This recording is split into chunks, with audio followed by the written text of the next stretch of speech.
I think that this is going to sound crazy, but I think I would take an improv class.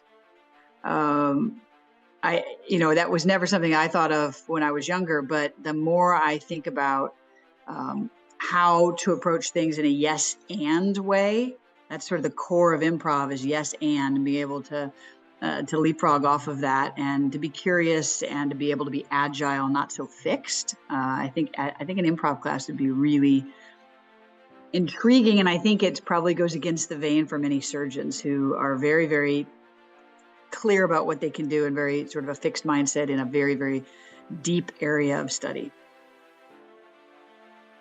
I don't know if you've ever heard of anything called the Enneagram, but that's been something that I've been focused on in the last, I would say, 6 to 7 years. It's a concept, it's a framework to think about personality. You may have heard of the Myers-Briggs personality test. The Enneagram is a much older concept, and there's 9 different types of personality, but it's really on a spectrum of health, of wellness, and I found it personally and professionally transformative to think about my type, and I see the traps that I get into, and I try to think about really consciously top of mind how I can work on areas to be more effective. So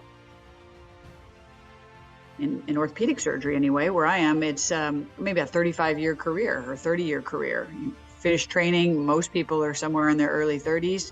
You're going to work into their 60s. So you have a long time to accomplish the goals. They don't all have to be accomplished in the first 5 to 10 years. So people burning themselves out with just an immense amount of career-focused work and maybe setting aside their own personal wellness or their family, I think we've shown that that's not effective. I know I did that, and it caught up to me in the last year or two during COVID, feeling a little burned out.